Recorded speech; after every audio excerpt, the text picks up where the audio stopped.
Fala galera, beleza? Tô de volta aqui hoje com o Fabrício.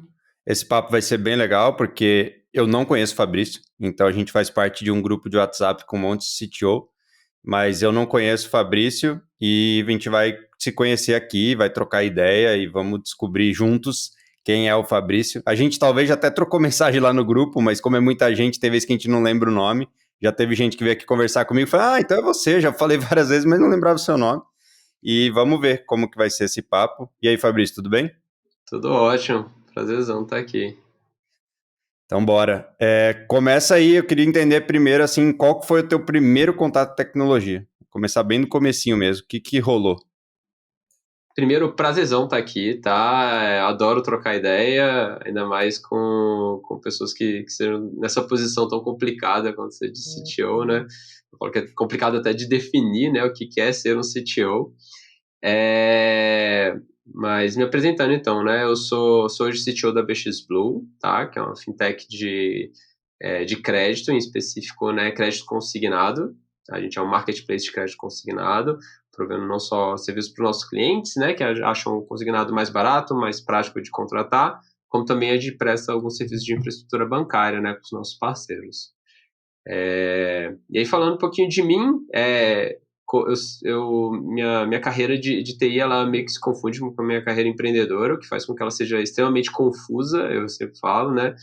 Que eu aprendi a programar, sempre gostei, né, de tecnologia, computação, como muita gente da minha época, por causa de jogos, por causa de ser micreiro, né? Aí aprendi a programar na universidade, e aí por causa disso eu acabei tendo o meu lado acadêmico, então cheguei a seguir um pouquinho do mundo acadêmico, fui até o doutorado, né? Ainda na faculdade eu acabei me metendo com empreendedorismo, acabei fundando uma empresa com alguns amigos, né? E aí dessa empresa, lá para 2012, eu acabei me envolvendo com startups e de startups eu estou aqui hoje. Mas sempre eu estive envolvido com desenvolvimento, né? Eu falo que é, eu aprendi, né? Tipo, na faculdade, minha paixão era construir coisas, né? Então, aprender a programar é lindo por causa disso, né? Tipo, você constrói coisas e fica maravilhado daquilo que está funcionando. Até hoje eu falo que quando eu faço um código, vejo ele funcionando, eu pareço o mesmo moleque lá que fez o primeiro Hello World lá, né? Na aula de computação básica, É, essa é né? uma, essa é uma coisa, tipo, que a galera não percebe, principalmente quem não programa, né? Que programar é uma atividade criativa. Então, eu sempre gosto de destacar quando alguém fala isso. Então, assim, programar não é uma atividade braçal, repetitiva. É lógico, tem tarefas que são um pouquinho mais chatas, mas, no geral, a gente está resolvendo problemas, está fazendo coisas interessantes. E tem esse prazer que o Fabrício está falando de, tipo, caraca, eu criei isso aqui. Então, isso daí você sente várias vezes por dia. E o ser humano é um ser produtivo que gosta dessa sensação de criação.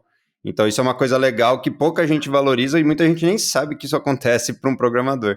Então, tipo, você tem essa sensação. Muita gente fala, não, mas eu gosto de criar, eu gosto de. Por isso que programação não é para mim. Você fala, pô, mas eu acho que você não sabe exatamente o que é programação.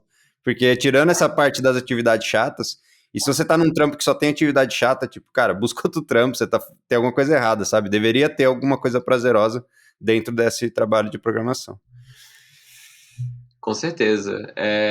Eu gosto, eu normalmente falo que desenvolver em si, né, ele é uma atividade que tem vários modos que a gente opera. Então, tem vezes que a gente está nesse modo que é criação, né? Então, o que quero construir, como que eu vou construir, qual que é a melhor forma de construir. Não tem só um caminho para a gente seguir, então quais caminhos, como é que eu vou explorar, né? E aí tem outros modos que a gente trabalha às vezes, eu falo que tem um modo investigativo também, às vezes tem um problema, e como é que eu vou investigar aquele problema para chegar do outro lado, né? Desvendar aquilo, matar aquele quebra-cabeça ali, né? E tem outras vezes que são outros desafios que não tem nada a ver com código, né? Que é uma das coisas que eu aprendi a amar, assim, que é... Eu falo que eu aprendi a falar com máquinas na universidade, e aí eu fui trabalhar no mercado e descobri que eu tinha que aprender a falar com pessoas, né? E o outro lado, que é, não importa qual que é a sua posição dentro de um time de desenvolvimento, você vai ter que lidar com pessoas. Que é desde os seus pares até o seu cliente, seu usuário, outras pessoas envolvidas na empresa, né? Porque lidar com as pessoas, no final, é um dos segredos para que qualquer software funcione, né? E acho que é a Então, parte mais difícil, né? Então, se fosse para falar se é mais fácil fazer código ou fazer as coisas funcionarem com as pessoas, eu acho que as pessoas é realmente o desafio maior aí. E acho que é a parte mais importante, né? Porque, no final das contas, as empresas. Eu sempre falo que uma empresa não existe, né? Não é tipo, eu tenho uma empresa. Não. A empresa é um grupo de pessoas, né? Que fazem alguma parada acontecer lá dentro. Mas se as pessoas não estiverem se comunicando, realmente nada acontece. Mas você deu um resumão, mas eu queria voltar lá no começo de novo, que você foi lá para frente já. Eu queria saber, porque, assim, eu tento buscar aqui coisas para as pessoas se relacionarem. Então, tipo, eu acho que o Fabrício CTO é uma pessoa muito longe da realidade da maioria da galera que vai ouvir. Então, eu queria entender lá do Fabrício do começo, tipo, você falou de faculdade, um monte de coisa, mas qual que foi o primeiro teu contato com tecnologia? O que aconteceu, assim, na tua vida, ou sei lá, sua família já tinha alguém? Como que você chegou nesse mundo?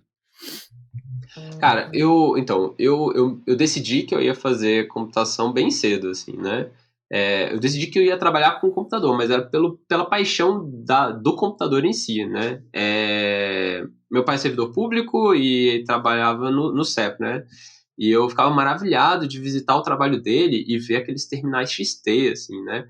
E eu não entendia nada, assim, né? Eu nunca esqueço o dia que meu pai levou numa sala que tinha um monte de terminal XT e tinha um computador branco e ele falou assim, esse aqui é um microcomputador, assim, é o mais desejado aqui do departamento. E eu não fazia ideia, e tinha um cara jogando xadrez lá, né? Então, sei lá, isso foi, eu tava na sétima série, né? E eu já decidi ir ali, né? E aí eu acabei tendo o computador em casa, né? Meu foi um 386, mas não sabia nada, eu só sabia, tipo, instalar coisas e tal, mas já achava o máximo aquilo, né? Então, como muitas pessoas, eu comecei assim, aí depois eu acabei sendo micreiro, né? Montar e desmontar computadores. Mas eu só fui aprender a programar mesmo na universidade, né? Que foi quando eu falei assim, cara, o que tem de tecnologia aqui, né, das universidades que eu posso fazer? Achei o curso de ciência da computação e aí eu aprendi a programar no meu primeiro semestre, né? Tanto que eu dei muita sorte, assim, né? Porque eu lembro que eu passei na faculdade, aí eu tinha um amigo que tinha passado antes de mim, e aí quando eu tava de férias esperando começar minhas aulas, ele me mostrou o que era programar. E eu falei assim, caramba, isso é programar? Eu nem fazia ideia do curso que eu tava entrando, assim. E eu dei sorte que eu me apaixonei, assim, de cara, assim. Eu lembro, meu primeiro programa, ele calculava a hipotenusa, assim. A primeira vez que eu coloquei, eu falei, caraca, isso funciona, assim. Aí eu fiz, assim, então fiquei apaixonado. Então foi assim que eu comecei. Mas aí você teve então uma prévia do que era programar por causa de um amigo que essa parte você falou que foi pura sorte, assim, de ter uma pessoa que estava um semestre à frente e ele falou, isso aqui que eu tô aprendendo e tal, e aí você já ficou animadaço. Exato. Mas assim, depois você começa a conectar os pontos quando você olha para trás, né? Então, que nem eu falei assim, essa paixão por ir lá e visitar meu pai, né? Essa parte de micreiro, de instalar e desinstalar o computador, resolver problema de porta IRC que dá conflito. Aí eu aprendi um pouquinho de HTML para poder fazer minha primeira página na internet, né? Na época, nossa, Star Media, que não existia nada. Brinquei com RPG Maker, que tem até um pouquinho de programação, mas eu não via como programação, eu via como eu estou fazendo um joguinho aqui, né? Então você vai conectando essas coisas, né? E aí eu falo que é engraçado que a nossa vida tem um monte de sortes, né? E eu dei muita sorte de algumas oportunidades caírem no meu colo, né? Que nessa sorte deu gostar do que eu estava me inscrevendo ali, né? Mas também de estar pronto para absorver algumas oportunidades. Então, por exemplo, na minha segunda semana de faculdade, eu acabei arrumando um emprego dentro da universidade para trabalhar no laboratório, que é um laboratório de computação. Não era para programar, mas era para trabalhar com suporte. Mas aí eu aprendi pra caramba. Eu não sabia nada de Linux, aprendi Linux lá, né? Aí acabei entrando no time de desenvolvimento, né? Acabei trabalhando com eventos, né? E tudo mais. Então, foi de onde uma sequência de coisas foram acontecendo. Aí, dentro da universidade, acabei participando de empresa júnior, aí tive mais contato com a parte de desenvolvimento, conversar com o cliente, né? E aí, que nem eu falei, aí no final, dentro da universidade, eu tinha um grupo de amigos e a gente acabou abrindo uma empresa juntos, que virou uma consultoria, né? Então, E mas aí vamos lá. Então, você da faculdade, você não arrumou um trampo, que seria o modo tradicional aí de evoluir. Então, quando você saiu da faculdade, você fez estágio, fez empresa júnior, fez todas essas paradas que tinha que fazer lá dentro. E aí, na saída, você já decidiu montar uma empresa mesmo. E aí, isso, no tipo, último ano de faculdade. e aí era uma empresa você falou que virou uma consultoria ou ela era uma consultoria? O que vocês faziam nesse primeiro trampo? Ela nasceu já como uma consultoria. Éramos 6 sócios, né? 6 amigos de faculdade. E a gente tinha uma vontade grande de trabalhar com produto, mas a gente não sabia qual produto a gente ia fazer. E aí a gente se juntou porque a gente conseguiu um cliente grande da nossa cidade, né, que era uma grande escola, assinou um contrato com a gente. Até hoje eu não sei como que meu sócio vendeu esse contrato, né, um monte de moleque da faculdade, vendeu um contratão lá pros caras. E assim, a gente vai ter que abrir uma empresa para atender essa galera, né? O contrato até enrolou tanto que a gente arrumou outro cliente no meio do caminho para pagar as nossas contas, aí a gente fez. Então a gente nasceu essa consultoria, mas querendo trabalhar com produto. Aí acabou que, como você abre empresa, tem custo, aí você começa a falar assim, eu vou arrumar mais cliente. Então a gente foi arrumando mais cliente, prestando essa consultoria. A gente cresceu bastante, a gente acabou prestando serviço para vários órgãos do governo, como a gente nasceu em Brasília, né, um dos maiores clientes que tem aqui, né, então a gente teve Banco do Brasil, Exército, ANAC, um monte desses órgãos foram nossos clientes, né, mas como a gente tinha essa vontade de produto, a gente começou a trabalhar com produto já de começo. Então, nosso primeiro produto, na época a gente estava na faculdade, tinha um grupo de amigos que estudava sobre TV digital, que era um assunto que estava começando na época, né? E a gente tentou emplacar vários produtos de TV digital, mas nenhum deles acabou vingando por causa dessa vida de produtos. Lá em 2010, 2011, a gente começou a entrar em contato com o mundo de startups. E aí foi dessa empresa que eu acabei mudando um pouco o foco, né? De sair do mundo de serviços e indo para o mundo de produtos de software, né? Que é o que startup acaba trabalhando mais. Tá, e aí, mas dessa parte hoje, desse começo, hoje não, né? Dessa parte que você falou, desse começo, o que que vocês usavam de tech mesmo, assim? O que que tinha de tecnologia, quando você fazia essas consultorias, já eram tecnologias que a gente trabalha hoje ou era alguma coisa mais antiga? O que que você estava fazendo nessa época? Nossa, eu tenho até dificuldade de falar o que é antigo, né, hoje em dia, porque a nossa flexibilidade de interpretar o tempo das tecnologias, ela vai ficando maior conforme a gente vai tendo mais idade, né? Então eu falo assim, Ficando velho, né? esse ano eu completo 20 anos de TI, né? E aí eu fico olhando assim, tem gente que trabalha comigo que tem esse tempo de idade, né? É, mas tá, a consultoria nossa, ela nasceu mais forte trabalhando com Java, né? Então, como a gente foi para um mundo mais corporativo, JE era o que estava mais em voga e que a gente tinha mais acesso. E Java era all the rage, assim, na época. Java versus .NET era uma das grandes questões. Então, foi o que a gente entrou. Então, foram 10 anos trabalhando com Java, vários ciclos de vida ali dentro do Java, viver a compra da Oracle e tudo mais. Como a gente foi para esse lado mais corporativo, em especial o governo aprecia muito, né, aplicações que sejam open source, mas que tenham um voucher de segurança, né? Tanto da comunidade como de uma empresa por trás. Então você tinha a Sun no começo, depois a Oracle, né? Certificações que ajudam a garantir tanto o software como as pessoas que estão trabalhando. Então o Java era bastante difundido e então a gente ficou muito bom nisso, né? Em tirar a certificação, né? Se preparar para isso. Então a gente trabalhou muito com JE, as diversas tecnologias. Então, vivi desde do JSP com servlets, né? E aí eu fui até o JSF, né? Spring e tudo mais, né? Então, vivi toda essa era aí do Java. Trabalhei muito, muito tempo com isso. A nossa história até então tá bem parecida, assim. Eu comecei também, tipo, o que você chamou de micreiro, acho que eu nunca nem tinha ouvido esse termo micreiro, mas também gostava de desmontar as paradas. Isso desde criança, né? No começo você começa com um carrinho, você vai desmontando qualquer coisa e até que chegou no computador.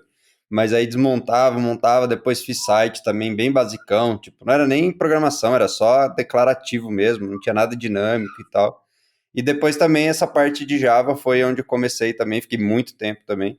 Então até agora a gente tem quase um depara um a um aí. E aí, tipo, aí você falou, eu não entendi direito depois quando você mudou, que você falou assim, aí a gente começou a falar com startups e tal. O que exatamente mudou nessa fase? Você, tipo, saiu dessa empresa, essa empresa quebrou, vendeu. O que aconteceu com essa empresa consultoria, que depois você falou que começou a ir mais para esse mundo de produto aí? O que aconteceu nesse meio do caminho? Então, quando essa empresa estava indo tinham 5 anos de idade, a gente já estava bem estabelecido. Então a gente já tinha bons contratos, a gente já tinha um time bem consolidado, então a gente já tinha um bom fluxo de caixa. E a gente sempre estava trabalhando, né, nos nossos produtinhos, mas no nosso tempo extra ali, né? Ou, tipo, tentando alocar um time aqui, né? a gente fala que a gente passou a vida inteira da empresa pegando o lucro da empresa e investindo em alguma coisa, só que não encaixava, né? Então, se pegar ali 2010, 2011, é quando sai o Running Lean, quando sai o Lean Startup, né? Então, são as primeiras literaturas do tema. O tema de startup estava muito mais em vogas, e a gente viu nisso uma forma de a gente encarar diferente essa nossa vontade de construir produtos nossos, né? Então, a gente começou a explorar um pouquinho disso. Como foi minha primeira empresa, né? A gente tem várias coisas que a gente aprende no meio do caminho, né? Então, nesses 5 anos, foi um momento de virada, assim, em muitos dos sócios, e aí a gente teve uma cisão, e aí alguns dos sócios decidiram tocar outras questões, e aí a gente decidiu deixar essa empresa mais no automático, e aí a gente foi tocar outras ideias. Então, a gente foi explorar outras ideias. Uma dessas ideias que acabou emplacando era uma empresa que chamava Qual Canal, que a gente fazia Social TV Analytics baseado no Twitter, né, para emissoras. Aí a gente conseguiu ter bons clientes, né? A gente teve a Globo como cliente, a gente era parceiro do Twitter, do Ibope. E aí foi como a gente começou a pegar o jeito desse mundo de produto de startup. Então, na época a gente foi parte do 4ª edição do Startup Farm, né, que é uma das aceleradoras mais conhecidas do Brasil. A gente foi a 5ª empresa brasileira a ser investida pela 500 Startups. E aí foi uma experiência incrível, assim, pra gente. E aí, por exemplo, se você quiser saber de stack, aí foi onde eu comecei a ter mais espaço para explorar outras stacks, né? Apesar de trabalhar tanto tempo com Java, estava sempre de olho em outras coisas, né? E eu lembro que nessa época do Qual Canal, mais ou menos 2012, né? Apesar de toda a moda na época era fazer coisas em Rails, todo mundo estava falando de fazer em Rails, a gente decidiu por fazer em Django na época. Tinha mais familiaridade com Python, gostava mais, né? A gente acabou escolhendo Django na época. E aí foi muito legal a experiência do Qual Canal. Acabei trabalhando um pouquinho com Big Data. Aí, por causa do Big Data, acabei usando um pouquinho de Clojure, um pouquinho do que veio depois a ser conhecido como Storm, né? O Apache Storm. Trabalhar um pouquinho com Cassandra, né? E todas essas experiências. Beleza, muito louco. Aí teve esse Qual Canal, que era, pelo que eu entendi, era tipo, eram analytics para tentar conectar o que a audiência estava falando no Twitter com a TV, é isso, mais ou menos, ou não? Entendi errado. Eu acho que vale assim, dar um panorama geral, né? Essa empresa não existe mais. Não existe mais, a gente Ah, fechou. beleza.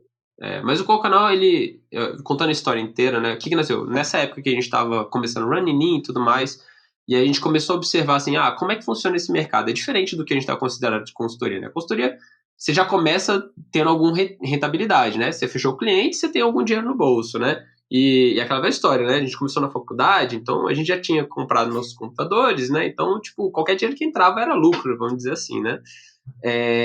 Mas aí nesse mundo de startup você começa a ver outras coisas, assim, como é que funciona o investimento, né? A galera falando de exits muito loucos, né? A gente começou a estudar isso, né? Como é que funciona o venture capital. E a gente lá, assim, eu como era um cara de tecnologia, viver nesse momento, assim, que era eu sair desse mundo de consultoria, que é entender o problema do meu cliente, entregar um produto que deixa ele feliz, né? Para ir para esse mundo de produto, que é assim, entender o problema do meu cliente e tentar achar uma solução que ele veja como a solução para o problema dele, que é muito diferente, né? Não tem um cara que assinou o contrato comigo, tem um monte de gente, né? E na Então, consultoria, como você falou, você trabalha baseado em alguma grana já pré-estabelecida, né? Tipo, você não, é difícil você fazer um contrato de consultoria de risco, né? Que, se der certo eu te pago. Normalmente você já sabe que você vai receber e pode ter o contrato rompido, mas você tem alguma segurança, né? Você tem um valor ali num contrato e no mundo startup é o oposto disso, né? Você não sabe nem quem é seu cliente muitas vezes, né? eu falo assim, consultoria tem um monte de desafios, né? Muita pressão e tudo mais, mas eu falo assim, em consultoria, você acha a pessoa que paga a grana e aí você desconstrói dali para você saber o seu critério de sucesso, assim, né? Sim. Porque às vezes a pessoa que paga a grana nem tá ligado no problema que está sendo resolvido. E às vezes você resolve o problema e a pessoa fica infeliz. E você tem que garantir que essa pessoa tá feliz e todo mundo em volta. Só quando você está construindo produto, tem um monte de gente, né? Que você vai ter que atacar. E, tipo, essa pessoa não existe como entidade física em muitos dos casos. Então a gente foi começar a estudar sobre isso. que eu falei, e aí a gente formou um grupo de estudo aqui na cidade, com alguns outros empresários que queriam Você ainda estudar mora em também. Brasília? Que você Ainda falou de moro em Brasília, Brasília. mas ainda mora em Brasília. Ainda moro em Brasília até hoje. Mais afastado agora, né? Que aí desde 2012, por causa do qual canal, eu acabei virando remoto, que a gente foi pro Vale, né? Para 500, e aí quando a gente voltou, a gente já era remoto forever, assim. E aí hoje eu moro na zona rural de Brasília, que é um dos prazeres que eu tenho na minha vida. Mas tá, então aí a gente formou esse grupo de estudos, né? Pra gente falar assim, ó, vamos estudar esse running e vamos aplicar. E aí era um grupo, cinco produtos, assim, e a gente se encontrava frequentemente para discutir o que, que a gente estava fazendo, o que, que a gente aprendeu e tal. E aí a gente foi pegando o jeito de como fazer os ciclos de aprendizado, né? Conversar com o cliente, testar soluções. E o Qual Canal bebeu muito dessa fonte. Ele não foi a nossa primeira ideia, né? Tipo, ele foi do segundo ano desse ciclo que a gente estava fazendo. E ele nasceu, a gente queria ser um guia da TV. Nossa ideia era, vamos ler o que o Twitter está falando sobre TV e vamos dar um guia para as pessoas falarem assim, o que, que eu vou assistir hoje? E aí Ah, a gente entendi. fala... Só que a gente ralou nisso, e ralamos, e ralamos, e ralamos, e no final a gente descobriu que as pessoas já sabem o que elas querem assistir, ou elas não estão procurando um site para falar o que elas devem assistir agora, né? Hoje isso até acontece, mas muito mais pelas tendências que o Twitter está falando, né, do que porque um site está falando isso. Então a gente pegou assim, a gente construiu toda uma tecnologia para ficar lá crawleando o Twitter. O que, que a gente pode fazer com ela? A gente tinha contato com as emissoras, a gente vai conversar com eles. E eles falam assim, ó, a gente tá vendo esse tal de Twitter crescendo e essa tal de segunda tela tá preocupando a gente. Mas a gente queria saber como é que a gente conecta nesses caras. A gente falou assim, então beleza, vamos dar para esses caras a informação. Aquilo que a gente queria dar para as pessoas, na verdade, quem queria eram as emissoras. E aí, e produtores de TV e tudo mais. Essa galera queria conectar na conversa desses usuários, né? Então o que a gente fez é isso. A gente criou uma ferramenta que, em tempo real, dava uma informação lá para esses produtores, de assim, quais são os assuntos sobre o meu programa que estão bombando, e a gente ajudava eles a conectar nesse assunto. Então, um exemplo clássico foi tem um episódio da Avenida Brasil que uma personagem lá, a Carminha, ela perde lá os dados dela, né? Que tava no pendrive, assim. E aí geral começou a pô, mas eu não tinha backup, não sei o que e tal, tinha que estar na nuvem. E aí é uma ótima oportunidade para a pessoa que é responsável da Globo entrar e participar dessa conversa, desde um modo super passivo, assim, passivo que eu digo assim, não comercial, né, de só brincar assim, realmente, né, ela esqueceu a senha dela do Gmail, alguma coisa assim, né, ou se ela tiver algum patrocinador de cola, ela entrar lá, né, ela devia ter assinado Dropbox, né, clica aqui no link. Então, esse tipo de coisa que a gente ajudava eles a criarem, né. Então foi esse o processo que a gente acabou fazendo com o canal, e foi todo esse processo de aprendizado, né? De pegar e fazer, e dar errado, conversar com o cliente, infraestrutura não aguentar também. Então, por exemplo, eu falo que até hoje eu tenho raiva, eu não sou noveleiro, não gosto de assistir novela, mas por causa do qual canal eu assisti muita, muita novela, né? E eu morria de raiva de final de novela, assim, porque o Twitter bombava, e aí no começo a gente, travava a infraestrutura inteira, e era o momento que o nosso cliente mais precisava usar, assim. E aí a gente teve que evoluir toda a nossa arquitetura. Eu falo para todo mundo que eu sou muito feliz com a Copa do Brasil, que foi um momento assim que a gente recebeu mais de 50 mil tweets por minuto e não travou a arquitetura. E eu falei assim, finalmente, agora resolvi assim, né, o meu maior dos problemas aqui dentro. Então foi um Aí aprendizado bem legal. quando terminou teu relacionamento aí com qual canal, aí o que, que você foi fazer depois? O que, que rolou? Tá, o canal, quando ele finalizou, a gente acabou finalizando por uma questão de licença. Então, Twitter, quando ele fez o IPO dele, né, ele lançou a ferramenta de publicidade dele, e aí um pouquinho de histórico, né, o resultado não agradou os acionistas, então o Twitter foi correr atrás de outras fontes de renda, e uma das principais coisas que ele viu foi quais são os assuntos do Twitter que são mais rentáveis. Então ele bloqueou todas as monetizações baseadas em assuntos de TV, música e cinema, né? Então, que matava o nosso negócio, né? Então a gente acabou fechando, né, nessa época. Foi mais um aprendizado, né? Nunca criar uma empresa dependendo só de um parceiro, né? Porque apesar da gente até ter outras informações, mas hoje tempo real é só o Twitter. Até hoje, né? Tempo real é É, só o Twitter que você consegue usar, né? Não adianta você scrapear o Reddit ou Facebook ou o Instagram, o que seja, né? A fonte real tá lá. Aí eu passei um tempo dando consultoria para startups, né? Tipo, foi o meu tempo. Em vez de tirar um sabático, eu tirei um trabalhático, né? Então eu fui dar consultoria para startups, passei um bom tempo trabalhando com diversos times, né, de produto. Aí eu trabalhei com algumas empresas grandes, mas a maioria foi startup mesmo, tanto no Brasil quanto fora. E aí eu acabei encontrando os meus sócios, né? Num momento que tava os três, assim, vamos dizer, não casados com nenhuma ideia, né? Então a gente já era amigo de longa data e aí a gente conversando, aí eu tava nessa época dando consultoria, um dos meus sócios tinha acabado de fechar a empresa dele e o outro tinha acabado de vender a última startup dele. E aí eu brinco que o meu sócio que hoje é o nosso CEO, o Guga, né? Eu falo que ele mandou aquela chamadinha do Steve Jobs, né? E aí, você vai querer ficar bebendo água com açúcar ou vamos mudar o mundo, né? Que ele falou assim, estamos aqui nós três, nenhum tá fazendo nada agora. Se é pra gente começar uma ideia junto, a gente tem que começar agora. E aí, 2015, a gente começou a rascunhar algumas ideias, que em 2016 virou o que é a BX hoje. Muito louco. E aí, tipo, mas nesse processo de consultoria, você sempre tava com essa pulga atrás na orelha do produto, porque desde o começo lá você tá falando de produto, né? Você tá falando, a gente fazia consultoria, mas a gente queria fazer produto. A gente tentou um produto. Aí eu saí, tipo, e aí depois a gente voltou e fez um produto. Me parece que produto sempre foi essa pulguinha aí que foi te seguindo. E nesse período, você já pensava nessa ideia de consignados ou não? Realmente foi um estudo depois que vocês três se juntaram? Era uma ideia já que vinha antes na sua cabeça ou realmente vocês se juntaram? Porque aí tem um pouco da formação da empresa, né, que eu queria entender. Se era uma ideia antiga ou se realmente foi um estudo para tentar achar uma ideia. Tá bom. Eu vou dar um passinho para trás, só para falar assim, Beleza? na minha vida toda, eu normalmente fiquei muito tempo, assim, em cada uma das minhas iniciativas, né? Então, como eu falei assim, a primeira empresa foram 10 anos da empresa, o Qual Canal foram quase 5 anos que a gente ficou junto, assim. Então, eu sempre me dediquei bastante, né? Quando terminou essa etapa, né, do Qual Canal, eu parei para refletir bastante sobre o que eu queria fazer, porque eu sabia assim, cara, o que eu for engajar agora, provavelmente eu vou gastar Vai muito demorar. tempo, assim, né?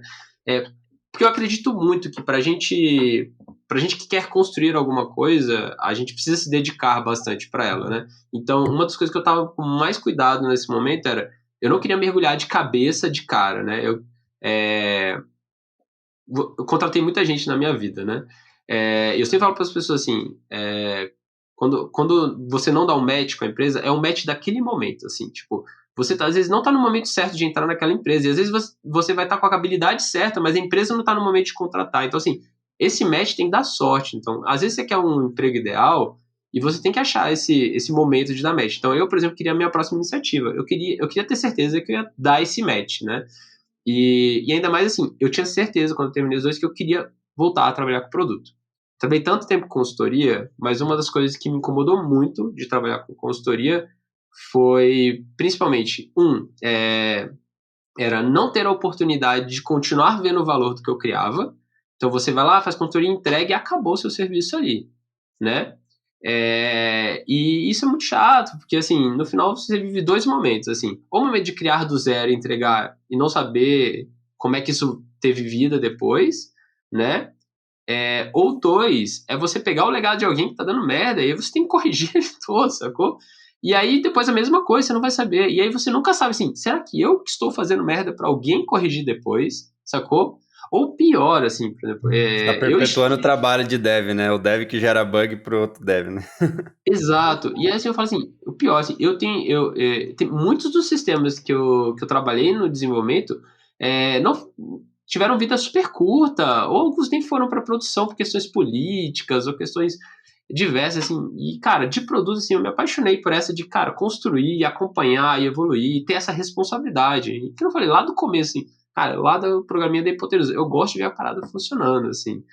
Então eu queria muito trabalhar com produto. E eu sabia que isso não ia cair no meu colo. Então a minha ideia de trabalhar com consultoria foi uma forma minha de como é que eu vou poder explorar vários contextos até achar essa oportunidade, estar pronto para esse momento. Então, igual lá na minha segunda semana de faculdade, que apareceu um emprego no meu colo, eu falei, vou entrar aqui, eu queria estar pronto para o momento que eu achasse essa oportunidade, né? Então, a consultoria abriu essa oportunidade. E a gente não nasceu com essa ideia da BX Blue, assim, do jeito que ela é, né? Eu lembro que o dia que a gente decidiu que a gente ia trabalhar juntos, três, a única certeza que a gente tinha é que a gente queria trabalhar junto. Isso para mim é uma parada super importante, porque uma das coisas que mais me motiva a trabalhar é trabalhar com pessoas que eu gosto, assim, né? Isso é o que mais me motiva. Então, eu tava com um time de founders que eram pessoas que eu já conhecia há muito tempo, a gente corria junto, a gente conversava, caramba, a gente é brother, as mulheres são brother, então eu tava no caminho certo. E aí a gente pegou, decidiu que ia fazer alguma coisa e falou assim, então beleza, trabalha aí cada uma lista de ideias que a gente pode explorar, e aí a gente senta para discutir no dia X. Aí a gente sentou num restaurante lá, por quilo mais barato que tem por aqui, e a gente foi trabalhar essas ideias, e eu nunca esqueço que a gente, assim, a primeira ideia era o que ia ser a BX, né? E aí a gente olhou os três, e aí a gente votou, né, tudo mais, aí a primeira ideia que foi mais votada era o que acabou sendo a BX, mas os três olharam e falaram assim, não boto fé, vamos pra segunda? Porque a segunda eu acho mais legal, assim, a segunda é mais votada. Aí os três ficaram com essa, a gente falou assim, então massa, vamos pensar agora qual que é o primeiro teste que a gente pode fazer, a gente volta a conversar. Eu não lembro se era no próximo dia ou daqui a X dias, assim. Aí eu sei que quando a gente voltou, ninguém tinha nada de ideia de como testar, assim. A gente falou, véi, que merda. Vamos voltar pra primeira? É que aí eu acho que também tem um pouco do seu aprendizado que você falou do Lean Startup e tudo mais, dos livros que vocês tinham lido, né? Porque se vocês talvez não tivessem lido, vocês iam ter começado uma ideia que vocês não conseguiam nem validar, né? Mas como você já estava muito nessa mentalidade de startup, de tentar validar rápido, eu acho que isso ajudou, né? Não cair nessa cilada de, cara, a gente não sabe nem testar isso aqui, porque a gente vai fazer, né? Exato, exato. E aí essa primeira ideia, que era o que estava na nossa cabeça, é assim, a gente falou, cara, por que a gente não faz uma API de acesso a serviços financeiros, né?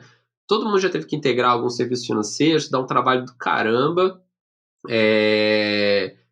O contato que a gente tinha tido com bancos mostrava que fechar uma parceria com o banco era algo super difícil, porque banco não quer criar legado e toda parceria e toda integração gera um legado lá dentro. Então eles têm super dificuldade de abrir essas portas, né? A gente falou, vai, tem um monte de startup que precisa de acesso a essas informações, estão lá travadas, né? Que é o que hoje virou Open Bank, né? E a gente falou assim, cara, é isso, vamos fazer. E aí a gente parou, né? E a gente estabeleceu um critério nosso nessa época que foi assim: os três trabalhavam, né, para pagar as contas, falou, vamos trabalhar meio período para a empresa para a gente poder ir andando. E a gente já viu, os três são mentores de um monte de programa e tal. A gente falou, vai, a gente já viu um monte de empresa andando de lado aí, né? O famoso startup zumbi. Como que a gente sabe que a gente não tá nisso? Então a gente estabeleceu um critério nosso, que era toda semana a gente tinha que estar aprendendo alguma coisa nova. Então toda sexta-feira a gente sentava e conversava o que a gente aprendeu e bolava os experimentos para a próxima. E aí com essa ideia na cabeça, a gente foi conversando com um monte de gente, estudando e tal, até que a gente bolou o nosso primeiro experimento, que foi eu descobrir o que eu considerei na época um hackzinho, que era assim, nenhum banco ia fechar um contrato comigo, assim, era três caras, né, que não tinham nenhum cliente, porque a gente ia ter que conectar fintechs a bancos, né, então tipo, tinha que fechar uma das pontas, né. Então a gente falou assim, cara, se a gente conseguir pelo menos forjar não, a gente conseguir uma conexão com algum banco, a gente já consegue trazer startups, aí depois com o startup a gente fecha com os bancos de novo. E aí eu descobri, que eu nem conhecia na época, essa tal da figura do correspondente bancário, que é assim, é basicamente alguém que representa o banco em alguma operação. Eu falei assim, genial, porque se existe esse correspondente bancário, tem uma interface. Se tem uma interface, eu consigo scrapar ela, e aí eu crio minha API em cima desse scrapping. E aí eu não preciso de autorização do banco para fazer nada. Aí a gente foi pesquisar como que a gente podia se tornar um correspondente bancário. E aí a gente descobriu que para ser correspondente bancário, a gente tinha que fornecer algum serviço do banco. Tipo assim. A gente ficou matutando uma década, assim, cara, qual que é o serviço que dá menos trabalho? É pagar boleto, é fazer não sei o quê, é fazer conta de luz e tal. E aí a gente, nessa pesquisa, um amigo levantou a mão e falou assim, vocês já ouviram falar de consignado? Aí a gente assim, caralho, não, nunca ouvi falar. Aí ele, velho, tem uma tal de lei de portabilidade. Só que a galera tá usando tudo errado, velho. Dá uma olhada nisso. E aí, o meu sócio, né? O bicho foi pesquisar sobre consignado e aí o bicho ficou assim: caraca, que porra é essa? Na época, né? 380 bilhões de reais o mercado dele. Irmão, velho, é 10 vezes maior do que o e-commerce no Brasil. Aí a gente pesquisou aí, cara, 100% offline, assim. Aí a gente, meu Deus do céu, né? O que é isso? Aí a gente entrou no site do Banco Central e a primeira coisa que vinha no Banco Central, porque a gente foi estudar sobre portabilidade, né? Era assim, ranking de taxas de juros. Aí, taxa de juros mais barata, 0,79. Taxa de juros mais cara, 5%. Por que diabos alguém está contratando a 5% se tem 0,79 no mercado? Assim? Isso não entra na minha cabeça, assim. Aí, pensamento de tecnologia, né? Esse mercado é offline, essa galera está sendo enganada, a gente resolve isso com o marketplace, né? Bota o marketplace lá que todo mundo vai querer comprar. Mas, obviamente, a gente queria testar isso antes. E aí a gente fez isso, a gente pegou, a gente gerou uma lista com 1.000 e-mails de um órgão público aqui e mandando um e-mail para essa galera, né, falando assim, ó, você sabia da lei da portabilidade? Você pode economizar tantos por cento, ó, taxas de tanto por tanto, clica aqui, né, para saber a sua simulação. Eu fiz um simuladorzinho em Rails, fiz em meia hora ali, coloquei no ar, e a galera tinha que clicar. Aí a gente mandou esses 1.000 e-mails, ninguém clicou no nosso link. Nossa. Mas 50 pessoas responderam o e-mail, falando assim, portabilidade eu não quero não, mas você consegue ver um empréstimo pra mim? Tá aqui meu contra-cheque. E aí a galera começou a mandar contra-cheque pra gente, assim. Falei, cara, velho, a galera nem sabe quem eu sou, velho. Tá me mandando contra-cheque, velho, pelo e-mail. Aí a gente foi descobrir. Aí a gente começou o nosso processo, aí conversar, conhecer o mercado e tudo mais. Mas foi algo que, assim, chamou muito a nossa atenção, porque, cara, era uma dor tão forte que o cliente ele nem estava interessado em saber quem era a gente, assim, já estava pedindo pra gente. Aí a gente foi tentando descobrir esse mercado. Aí toda nossa, né? A gente passou o primeiro ano, foi o ano que era só os founders, foi o primeiro ano inteiro a gente desvendando o mercado, fazendo vários experimentos, né? Montando o nosso produto, assim, o que seria o nosso MVP de verdade, né? E aí, no final do primeiro ano, quando a gente se sentiu pronto, aí a gente captou uma rodada, e aí a gente começou a montar time, e aí fomos seguindo até aqui. E hoje como que vocês estão aí e qual que é a tua responsa hoje? Porque tem outros sócios, né? Então eu imagino que vocês têm algum tipo de divisão aí entre vocês. O que que você faz na empresa hoje? Como que é teu dia a dia também, né? Tipo, você começou falando sobre pessoas e a gente esqueceu pessoas, mas eu sei que tiveram pessoas ao longo de todo o caminho e hoje provavelmente seu trabalho é muito mais pessoas do que realmente fazer código. Como que é teu dia a dia hoje? Quantas pessoas vocês têm? Tipo, qual que é o desafio do momento? Conta um pouco aí do que tá rolando. Tá. Comentei lá no começo, né? Tipo, CTO eu falo que CTO é só um rótulo, né? Porque não é uma posição. Sua responsabilidade como CTO, suas atividades como CTO mudam muito, né, ao longo da evolução da empresa. Então, como eu falei assim, no primeiro ano eu era o único programador, fazia tudo sozinho lá. Eu tenho um sócio que também é um pouco técnico, a gente trocava umas ideias, mas estava tudo na minha mão, né? Aí a gente levantou essa rodada e contratamos o primeiro time. Minha responsabilidade era essa: qual o primeiro time técnico que eu precisava, né? A gente acabou sendo investido pela YC também, que fez com que a gente desse um boom de crescimento. E aí cada uma dessas questões, né, a gente levantou até hoje, foram 3 rodadas. Cada uma dessas rodadas a gente foi crescendo, né, o nosso time, e a responsabilidade foi aumentando, né. Então, hoje eu tenho um time de 40 pessoas. O time foi crescendo, né? E aí minha responsabilidade foi aumentando. Hoje nós somos, no time de tecnologia, somos 44 pessoas, né? Aí eu brinco que hoje eu não sou a única pessoa. Antes era eu e o CEO, que a gente fazia todo o roadmap de produto, né? Então hoje eu tenho PMs para me ajudar, né? Eu tenho designers, eu tenho um time todo de desenvolvimento, né? E a minha responsabilidade maior hoje garantir que a gente continua trazendo talentos para o time, né? Garantir que essas pessoas estão sendo bem cuidadas e garantir que está todo mundo alinhado para onde a gente tem que ir. O maior desafio nosso não cair na mentalidade que a gente é grande, eu sempre falo isso, né? Porque a gente acaba, apesar da gente precisar hoje pensar de mais longo prazo, né? Lá no começo eu falei, né? A gente pensava toda semana o que a gente ia fazer, né? Aí com o tempo a gente vai aumentando esses prazos, né? Vamos pensar agora o que a gente quer chegar em 1 mês, 3 meses, 1 ano, né? Hoje a gente pensa com o time todo em 1 ano, como sócio a gente sempre pensa numa visão de um pouco mais longo prazo, né?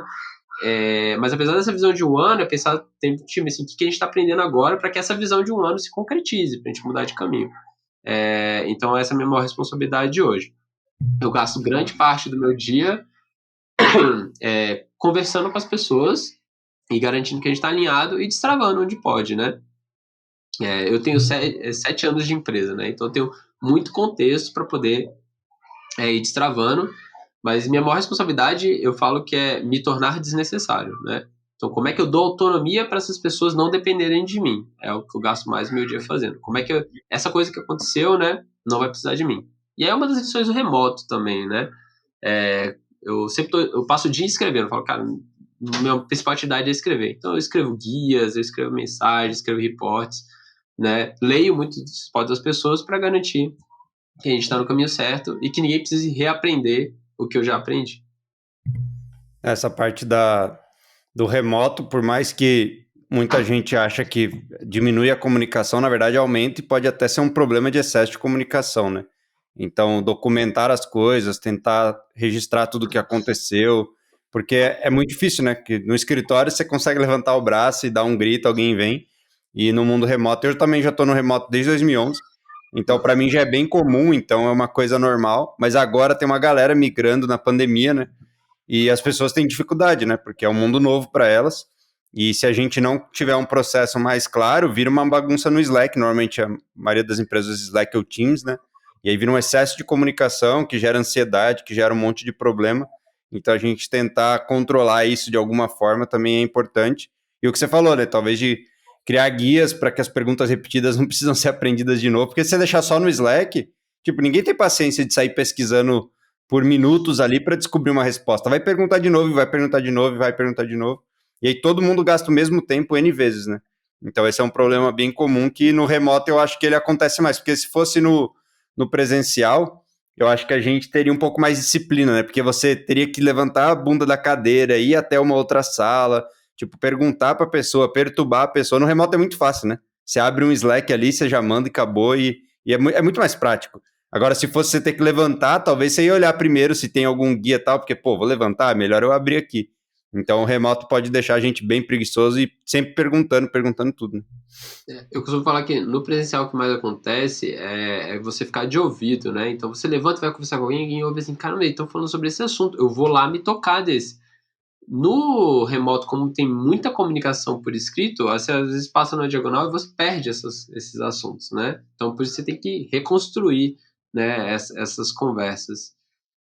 Mas essa parte de ler e escrever bem é uma coisa que é tão importante que 90% das aplicações para vagas nossas, elas são rejeitadas por falta de habilidade das pessoas em ler e escrever, na aplicação, assim, né? Eu falo pra galera, assim, tem uma perguntinha que a gente faz que é assim, escreva um parágrafo descrevendo quem é você como pessoa. E as pessoas não sabem o que é um parágrafo, não sabem o que é descrever, né? Eu falo assim, é um bom teste e muita gente não passa. E aí, pensa assim, se a pessoa não consegue ali, né, conseguir escrever, imagina no dia a dia, né, que eu sou dia a dia, é só isso, né? E tudo que você faz é escrever, né? Você escreve código, você escreve comentário, você escreve PR, você escreve mensagem pros outros, você escreve o guia, você escreve post-mortem, é tudo escrita, né? Escreve história. A escrita é realmente. E a gente, como um país que ainda tem muita dificuldade na educação básica, né? A gente também, infelizmente, tem um monte de adulto que não sabe escrever. Muitas vezes a pessoa se comunica, mas a escrita realmente ela é bem deficitária. E o entendimento, né? Muitas vezes a pessoa sabe escrever, mas também não consegue nem entender. Então, como que essa pessoa escreve se ela não entende um texto? Então, infelizmente, é um problema do nosso país e que a gente tem que tentar ajudar também essas pessoas, né? Mas é um gap grande. Eu tenho duas perguntas para a gente fechar. A primeira é: o que foi a última coisa que você consumiu? Pode ser livro, pode ser vídeo, pode ser qualquer formato, porque hoje em dia não dá para falar só de livro, né? Qual foi o último conteúdo? Não importa o que foi. Você lembra? Último conteúdo, mas tem que ser técnico? Não, qualquer coisa. Última coisa que você consumiu. Tá, o último livro que eu li foi um livro chamado Strategy. Eu não vou lembrar o nome do autor agora, mas ele fala sobre. O grande mote do livro é falar sobre o que diferencia boa estratégia de má estratégia, né? E eu acho que a grande sacada de quem for ler, além de. Eu sempre gosto desses livros que eles trazem um monte de histórias, né? Então você aprende muito com as histórias de outras pessoas, né? Mas é falar que uma boa estratégia não necessariamente é uma estratégia que te levou ao sucesso. Porque às vezes você tem uma boa estratégia, mas dá errado. Que essa é a vida real, né? Mas uma boa estratégia é a que te ajuda a ter os elementos para mudar esse curso, né? Então, é o último conteúdo que eu consumi. Mas acho que a questão do errar aí depende muito mais do aprendizado no caminho, né? O ruim é quando você erra e você não aprendeu nada, porque você corre de errar igualzinho depois, né? E aí a última pergunta é: o que é o seu porquê? Eu não sei se você conhece a teoria do Simon Sinek, né? Start with why. Mas assim, o que te motiva? O que faz você acordar todo dia e estar motivado aí para viver? Para mim, o que me motiva mesmo, eu vou voltar, vou repetir, é trabalhar com pessoas que eu gosto, assim. É o que me energiza, assim. Eu me sinto desenergizado quando eu tenho certeza que tô trabalhando com alguém que ou eu não acredito, ou que eu não tô conseguindo fazer essa pessoa, né, desenrolar, né, do jeito que eu esperava, né? E aí, meu objetivo é como é que eu faço pra gente sair do outro lado. Mas é isso, né? No final, eu falei, né? Eu gosto muito de construir, mas no final, hoje, o que mais me motiva são as pessoas que eu trabalho junto. Então, E eu acordo todo dia. você tem algum ritual que você faz na entrevista? Ou porque se isso é tão importante para você, eu imagino que na hora de filtrar as pessoas, você tenta aplicar isso de alguma forma. Tem alguma coisa que você tenta identificar na entrevista que você fala, opa, eu acho que isso aqui vai ser da hora junto, ou opa, isso aqui vai ser um problema, não vai ser um ambiente legal para me relacionar. Tem alguma coisa? Tá. Eu sou envolvido em 100% das contratações do meu time, né? Até a BX ser 60 pessoas, eu estava envolvido em 100% das contratações da BX como um todo, né? E uma das coisas que eu mais gosto de fazer é processo de seleção. Eu hoje sigo muito da metodologia chamada RU, né? Quem quiser procurar depois. E aí hoje uma das últimas etapas é uma conversa comigo. Então hoje eu tenho um conjunto de perguntas que eu faço. Todas as perguntas técnicas já foram feitas até chegar em mim, né? Então toda a parte de avaliação, fit cultural já foi feito. A conversa comigo a gente vai que é um check com os sócios, que todos os founders têm que fazer aqui, né? E aí todos checam no dia comigo. E aí eu tenho um conjunto de perguntas que eu faço para entender. E aí eu falo para todo mundo assim, não tem pergunta certa e errada quando vai conversar comigo, não tem pegadinha, tem perguntas super diretas, que é para entender a pessoa, qual que é o momento de vida dela, o que a gente está conseguindo se alinhar e alinhamento de expectativa. Então, a última pergunta que eu faço para a pessoa na minha conversa é, vamos conversar sobre o que você entendeu que a gente vai fazer junto aqui? E aí, com isso, eu faço um alinhamento ali, na entrevista já. Né? Então, essa é uma das perguntas principais que eu tenho, que é para garantir. E aí, quando as pessoas entram, eu acompanho essas expectativas, né, para garantir que a gente está alinhado. Mas eu acho que provavelmente não importa só a resposta em si, né? As palavras. Eu acho que você deve analisar muito também como o papo flui, como que é o comportamento da pessoa, porque muitas vezes aí que tá a grande sacada de você ver se vai ser uma relação boa ou não, né? Porque as palavras, dependendo de quem for, a pessoa sabe usar as palavras certas, mas o comportamento dá pistas que ela tá indo para um outro caminho, né? Ela só tá tentando te agradar, porque, pô, vou falar com o founder de uma empresa, a não ser que a pessoa tenha alguma coisa muito diferente, ela vai tentar te agradar, é óbvio, né? Você também tentaria agradar um founder que você está querendo entrar na empresa. Então, acho que tem muito das nuances de como está sendo a conversa, porque normalmente as palavras em si vão ser boas, né? A pessoa vai tentar te convencer de que ela é uma pessoa boa para a posição que você está falando. Então, acho que tem um pouco aí de psicologia, né? De entender e a experiência de estar já 20 anos aí na área, obviamente ajuda a lembrar do passado, né? Tipo, putz, da outra vez que aconteceu isso, depois não foi legal. Então tem um pouco disso também, né? Tem um pouco que é o que a gente chama de feeling, né? Que é a parte que a gente não consegue explicar em palavras, mas que a gente sente na conversa, né? Não, com certeza, assim, né? Eu já fiz muito processo seletivo, já fiz muito processo seletivo merda na minha vida, e já aprendi bastante, assim, né? É, eu com certeza já fiz mais de 2.000 entrevistas, tipo, só esse ano já fiz mais de 100.